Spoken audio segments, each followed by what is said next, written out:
नमस्कार मैत्रिणींनो, आज आपण मस्त बनवणार आहोत कुरकुरीत कारलं. आता कारलं आपण नेहमी कुरकुरीत बनवायचं असं मस्त तळून बिळून घेतो. तर आज आपल्याला तळायचं नाही, एक वेगळ्या पद्धतीने आपण कारलं करणार आहोत आणि ते पण कुरकुरीत आणि अगदी आरामात 8-15 दिवस राहतात. तर मी इथे एकच कारलं घेतलेलं आहे, स्वच्छ धुवून घेतलेलं आहे, मिठाच्या पाण्यातून पाणी पूर्णपणे निथळून घेतलेलं आहे. आणि आता ह्याला आपण जसं आपण कारलं तळायला मसाले वापरतो तसंच मसाला इथे आपल्याला वापरायचा आहे. तर मी इथे थोडंसं तांदळाचं पीठ घेतलेलं आहे, त्याच्यानंतर थोडंसं डाळीचं पीठ घेतलेलं आहे, चाट मसाला घ्यायचा आहे, आमचूर पावडर थोडीशी घ्यायची आपल्याला. आता थोडंसं लाल तिखट, तुम्हाला तिखट हवं असेल तितकं मी काश्मीरी लाल मिरची पावडर घालते. त्याच्यानंतर जिरा पूड आणि धना पूड आणि थोडासा गरम मसाला. आता आपण चाट मसाला वगैरे सगळं घातलेलं आहे. थोडंसं मीठ घालायचं चवीनुसार. आपण पहिल्यांदा पण मीठ थोडं कारलं हे करताना मीठ घातलं होतं, त्यामुळे थोडंसं मीठ घालायचं, जास्त नको. पाहिजे तर कमी नंतर पडलं तर तुम्ही चाट मसाला वगैरे घालू शकता. आता हे सगळं मिक्स करायचं आपल्याला.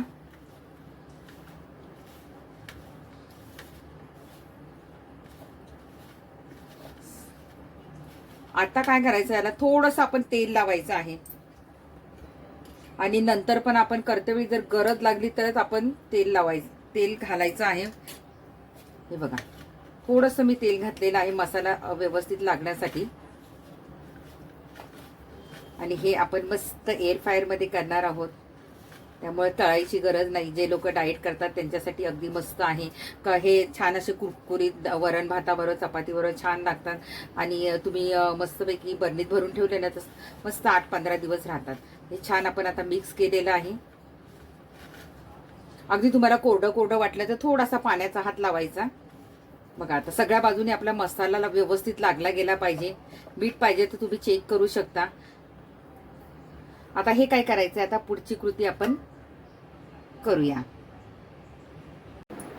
हा बघा, आपला एअर फ्रायर आहे. 4 लिटरचा, कुठल्याही कंपनीचा घ्या तुम्ही चांगला. आता काय करायचं, हे कारल्याचे कापं आहेत ते याच्यामध्ये घालायचे आहेत. दिसतंय ना तुम्हाला घातलेलं. हे एरवी काय करतो आपण, तळून घेतो. आता आपल्याला तळायचं नाहीये, हे सगळं एकसारखं लावून घ्यायचंय. हे बघा, मस्त मी अशा लावून घेतलेल्या आहेत सगळे कारल्याचे काप. जर तुम्ही एकावर एक जास्त ठेवला तर ते व्यवस्थित होणार नाहीयेत. आता हे आपण मस्त एअर फ्रायर मध्ये घालूया. आता हे चालू करायचं बटन आहे, हे चालू करायचं 180. तर आता आपण 180 डिग्रीला घ्यायचं आहे. हा, आता इथे किती मिनिटं, आपल्याला 15 मिनिटं लावूया आपण.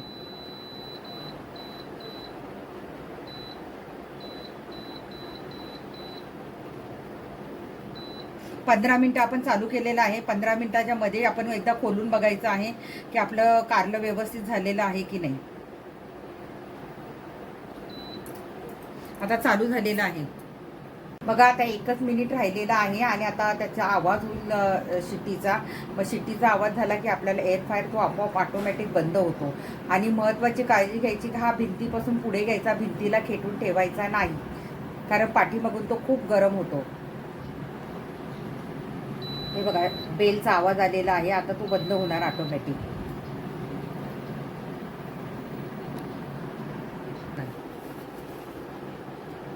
आता आपण खोलून बघूया. हा, बघा, मस्त असे कुरकुरीत झालेले आहेत. आणि आता हे आपण एका डिश मध्ये काढून घेऊया. बघा, मस्त आपण एअर फ्रायर मधून हे कारलं केलेलं आहे आणि असं मस्त कुरकुरीत झालेलं आहे, अगदी पापडासारखं. आणि हे मस्त 8-10-15 दिवस, किती पण दिवस राहतं. आणि एरवी आपण तेलात तळून काढतो, तर हे अगदी अर्धा चमचा तेलामध्ये हे कारलं एअर फ्रायरमध्ये झालेलं आहे. एअर फ्रायरचा एवढा उपयोग होतो की ज्यांना डाएट करायचं आहे त्यांच्यासाठी एअर फ्रायर अतिशय उत्तम यंत्र आहे. तर तुम्ही नक्की करून बघा असं कारलं. हे बघा तुम्ही बघा किती कडक झालेलं आहे. बघा, आवाज येतोय ना कुरकुरीत. मग बघताय काय, रेसिपी नक्की करून बघा आणि कशी झाली ते मला सांगा.